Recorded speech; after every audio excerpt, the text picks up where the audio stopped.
నమస్తే. ఈ రోజు నేను మీకు ఈ వీడియోలో జిగురు లేకుండా పొడి పొడిగా ఉండే బెండకాయ ఫ్రై రెసిపీని చూపిస్తాను. ఇందులో వేసే పొడితోటి ఈ బెండకాయ ఫ్రైకి మంచి రుచి వస్తుంది. అలాగే చాలా క్విక్ గా కూడా చేసేసుకోవచ్చు. ఆలస్యం చేయకుండా ఈ బెండకాయ ఫ్రై ఎలా తయారు చేసుకోవాలో చూద్దాము. ముందుగా ఒక పావు కేజీ బెండకాయలను తీసుకొని వాటిని శుభ్రంగా కడిగి తుడిచి ఇలా చిన్న ముక్కలుగా కట్ చేసుకొని ఒక అరగంట పాటు ఫ్యాన్ గాలి కింద ఆరబెట్టేసుకోండి. ఇలా ఆరబెట్టడం వల్ల బెండకాయలు పొడి పొడిలాడతాయి. చూడండి, నా చేతులకి అస్సలు జిగురు అంటడం లేదు. ఇప్పుడు ఈ బెండకాయ ఫ్రైలోకి మనం ఒక పొడిని తయారు చేసుకుందాము. మిక్సర్ జార్లోకి ఇంత చిన్న కొబ్బరి ముక్కను తీసుకొని దీన్ని ముక్కలుగా కట్ చేసి వేసుకోవాలి.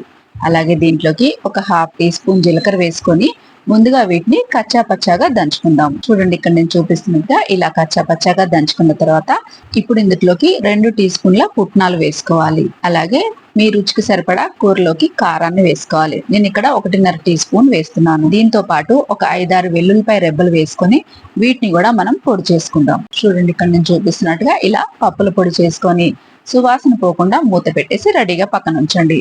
ఇప్పుడు బెండకాయ ఫ్రై చేసుకోవడం కోసం స్టవ్ వెలిగించి ప్యాన్ పెట్టుకొని అందులోకి 2 టేబుల్ స్పూన్ల దాకా పల్లి నూనె వేసుకోండి. నూనె వేడైన తర్వాత ఒక మీడియం సైజున ఉల్లిపాయని సన్న ముక్కలుగా కట్ చేసుకొని వేసుకొని వేపుకోవాలి. స్టవ్ ని లో ఫ్లేమ్ లో పెట్టుకొని ఉల్లిపాయలు రంగు మారేదాకా వేపుకోండి. ఒక 3-4 నిమిషాలకి ఉల్లిపాయలు ఇలా రంగు మారి చక్కగా మగ్గిపోయిన తర్వాత ఇప్పుడు మనం ఇందులోకి కట్ చేసి పెట్టుకున్న బెండకాయలన్నీ కూడా వేసేసుకోవాలి. దీంతో పాటు ఒక పావు టీ స్పూన్ పసుపు వేసుకొని ఈ బెండకాయల్ని మంచిగా ఫ్రై చేసుకోవాలి. బెండకాయలు వేపుకునేటప్పుడు స్టవ్ ని మీడియం ఫ్లేమ్ లో పెట్టుకోండి. బెండకాయలు మరీ ఎర్రగా వేగాల్సిన అవసరం లేదండి, మగ్గితే సరిపోతుంది. బెండకాయలు త్వరగా మగ్గిపోవాలని మూత మాత్రం పెట్టకండి. మూత పెడితే అందులోంచి ఆవిరి పడి బెండకాయలు మళ్ళీ జిగురు వచ్చేస్తాయి. చూడండి, ఒక 5 నిమిషాలకి బెండకాయలు ఇలా మగ్గిపోయాయి కదా. ఇప్పుడు మనం ఇందులోకి ముందుగా రెడీ చేసి పెట్టుకున్న పప్పుల పొడి అంతా కూడా వేసేసుకోవాలి.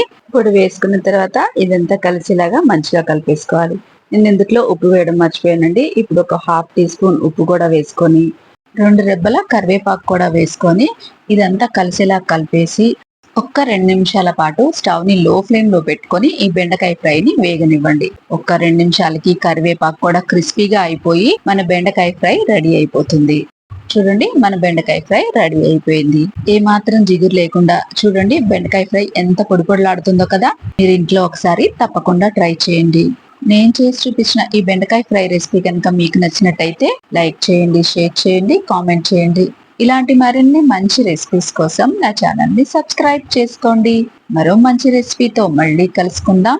అంతవరకు సెలవు. నమస్తే.